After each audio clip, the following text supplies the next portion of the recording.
Hello everyone, George DeSantis here with the look at the market for the week ending Friday, May 29th, 2020. I hope you had a good weekend. It's Sunday night, and despite all of the turmoil on television, etc., so all pretty bad news. But anyway, we have to get to work here, take a look at the market in spite of everything. And so before we begin to look at charts, I'll bring up a disclaimer, as is required, of course, legally. This is simply a disclaimer that informs you that I'm not a licensed professional investment advisor. This video is done for my own purposes and it's put on YouTube so that anyone, and especially my family and close friends, can take a look at it and decide if it's useful to them and if there's anything in the video that they can then do further research on. And this is what I advise you to do, because I couldn't give any particular person advice on any particular stock. That would be pointless. So let's take a look at the market. So let's start with this weekly chart of the S&P 500 as we usually do. So let's start with the weekly chart of the S&P 500. On the weekly chart, we see that the 4 exponential moving average is above the 9, and the 9 is approaching the 30, but not quite there yet. We also have the 50-day moving average, which price just broke above that, which is a good bullish sign. So all in all, we still have a nice looking weekly chart that is trending up, and we have the parabolic still below the most recent bar. Parabolic usually indicates when it switches, it says it's a parabolic stop and reverse. So in this instance, the parabolic switch here from negative, from bearish to bullish, and from this time on, we had a bullish chart. Now, if we move down to the MACD histograms, you can notice that those of you who are familiar with my charts, I have dropped two or three of the indicators I usually use, and I'm looking at 2 versions of MACD. I recently reread the section that Jerry Appel wrote in his book, Technical Analysis, Power Tools for Active Investors. I recently read the section where he looks at the difference between two different MACDs with parameters that are different. In one case, it's 1939.9, the moving averages, and in the other case, it's 1226.9, which is the typical default setting. And I'll discuss these more on the daily chart. But you can see that both of these have been trending up from below the 0 line, and that is a good indication if you want to be owning stocks. And you can see that this was happening while the uptrend is going on. And I'll go to the daily chart, but you can also see that the weekly chart issued a buy signal here on the default setting of 1226.9. So let's turn to the daily chart of the S&P 500. And again, we look at the moving averages. That's a 4 exponential moving average, a yellow line, above the 9, 9 above 30.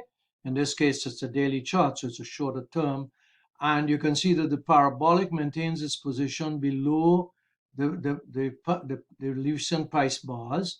And as long as it's below here, it's continuing to indicate an uptrend. Notice too that it was riding that 2 standard deviation line here, and it pulled back a little bit on Friday, but we had a bullish bar anyway on Friday. So, and I would say that we are coming out of a squeeze where the Bollinger Bands, I think I mentioned it last week, seem to be in what is called a squeeze, a narrowing, as opposed to the way it looked over here or here. And so that's also a bullish indication. Now let's go to the MACD discussion on the daily chart. What Jerry Appel wrote was that, and I'll just summarize it for you here. He said that his research shows that it is best to use the 1226.9 default setting on MACD histogram, or MACD in general, on the daily chart for buy signals. But for sell signals, you want to use the 1939.9. Now, what do we see here? We see that we still have a bullish chart. We still have the 9 EMA above the 30 all the way up here in this moving, in this uptrend, okay? And we see that MACD remained above the zero line. MACD remained above the zero line, and there was no sell signal. There hasn't been a sell signal on MACD. If you look at 1226.9, you'll see that we had a false sell signal here. It's a shorter term moving averages. So it gave you a false sell signal here. So I'm going to pay more attention to this from now on. I used to do it for a while, and then I somehow went back to the just using the default 1226.9. But this is interesting to note. So it's telling us, right, it's telling us that this market continues the nice uptrend it's been in since it turned around here back in March 31st. Now, before we look at individual stocks, we'll take a look at some of these other charts from stockcharts.com that shows us what's happening on the S&P, the general market. So what we see here is the new high, new low index. And you notice that you remember our discussion, something that I learned from Alex Elder, that when we get a spike down like this, as we did back in March, okay, the big fall there, once we get back above 4,000, in other words, there are 4,000 more fewer stocks making new highs and new lows. We're going to get a nice uptrend from there. Well, that's what exactly happened. That we're getting a nice uptrend from there. So that's one thing. Let's take a look at it. Here's our chart with the impulse system, where the bars are painted either red, blue, or green. A green bar tells us we ought not to go short here. The green bar tells us it's a censoring system. It basically says what you should not do rather than advises you on what you should do. So you shouldn't go short here. You should either hold on, hold what you have, or buy. Should be a buyer or holder. And here's that chart of the percentage of the stocks of the S&P 100 above their 200-day moving average. You can see it's been in a steady uptrend here, and it's approaching that critical level of 50%. And if we get past 50%, we should see a further move up from there. That is the critical level, 50%. Some of you might recall the email that I sent you with Larry Williams, short-term cycle projection. He nailed at the bottom of the market here, March 23rd, and he predicted an uptrend. Didn't quite match exactly. Of course, these things don't match exactly the prediction, but it does call. The important thing is it does call for a rally from the end of May, early June. Calls for a rally. So Larry might be right once again. So let's see what happens. Okay, so now let's turn to some individual stocks. I'm going to use, of course, Shaken Analytics software for that. Now, a week ago or so, a couple of weeks ago, I made up a list of what I call my shopping list, my current shopping list. And that was comprised of stocks from many of these other lists here that were oversold or becoming oversold and were quite bullish in most cases, but some neutrally rated ones too on the power gauge rating. So let's take a look at some that I think are still oversold, and I think worth another look. Put them on your shopping list. Okay. Well, the first one here is Microsoft, and what we see is that Microsoft became very oversold. Now, I still own Microsoft. I've been trading Microsoft back and forth, but I own it at this time. I added to it because relative strength is very high. It's just a good setup here right now. You see all these indicators are lined up really nice. Now I have a very long list, so I will make up a list and email it to those of you who receive the email from me, and you'll be able to see the extensive list. But let's take a look at many of them, as many as we can.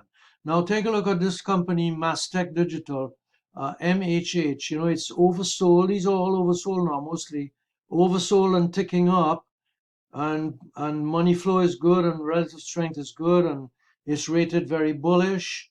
The next one would be Citrix. Here we have another, I believe, oversold, right? Money flow just ticked up quite a bit as a reversal buy. That's Citrix. What about Facebook? I'm going to go through these very quickly. Facebook is becoming oversold. I bought some of Facebook. You can see that it changed personality here, and it's still quite bullish. The next one is VEEV, Viva, and you can see it's been oversold for a while, and it now has a momentum breakout and relative strength buy signal. So I own that. I like that. Here's Wayfair. Wayfair became very oversold, and these other indicators look pretty good, except for money flow. Money flow seems to be ticking up again, but you see it became overbought here, pull back, and is now moving again. eBay, where's eBay? Here. Likewise, eBay, not quite oversold, but ticking up nicely on good money flow, right? And changing the personality here from negative to positive. So I like eBay. Let me look at the time we have. Doing pretty good. How about Etsy? Etsy is one that I bought recently. You can see it's very oversold. It's oversold and ticking up. It was up 4% on Friday. That's moving pretty good again. Home Depot, another oversold and ticking up, see? But the money flow is very weak still. But I like the fact that relative strength has changed from negative to very positive. So I like Home Depot. I don't own it, but that's one I like. I'm waiting to buy Apple again, but it hasn't quite become oversold yet. Maybe it will, because I made a lot of money on Apple and Microsoft between October and February. I want to do that again. Relative strength, damn good, but it's rated neutral. So we're looking for an opportunity. Now, Salesforce is oversold and it just came out with earnings. I don't know if it was that good, but relative strength is fine. And look at the money flow. Money flow was strong, so I like that. Don't own it. How about DocuSign? DocuSign oversold, was up nicely at 9% on Friday, but look at the relative strength. Money flow is increasing, but not quite positive yet. And I like that one too. IRTC, I don't know this company, In Rhythm Technology, but it's very oversold and relative strength is good. And you see it became oversold here on this indicator too and pulled back. So it's sort of within a buy zone here. Let's look at Tesla. Tesla I owned, I traded it, I lost some money recently on it because it runs into a lot of resistance at 826. You could see that line here. But I'm looking to buy it again. I love Tesla. I own the car, as you know. TTD, I bought this. You see it was oversold when I bought it, and it's ticked up, and I have a nice gain. Money flow is nice. Relative strength is good. It's rated neutral, but that's okay. Now, CrowdStrike, this one is not oversold, but boy, look at the money flow here. And look at the change in personality from very negative to positive relative strength. I'm keeping an eye on that one. But wait for it to be, it was up 10% on Friday. Now let's turn to the list of stock that comprises Cramer's, Mad Money, Cramer's shopping list for this environment. Notice that most of these, except for these two, were up on Friday. So most of these stocks are doing pretty good. But I'll just point out a few, and I don't have time for all of them. But let's look at Regeneron. You can see Regeneron oversold, ticking up, money flow good, relative strength good. How are we doing on time? Not too much more time left. How about Activision? Activision oversold, ticking up. So when I give you this list, most of the stocks will look just like what I'm showing you here. They're oversold. How about Citrix? You see, we saw that before. Oversold, money flow came in good again. Netflix, where's Netflix? Netflix is down here. Looking good again. It's oversold. How about PayPal? PayPal looks good again. Well, I don't have any more time, so I want to say goodbye for tonight. We'll do it again next week. I'll give you the list on the email.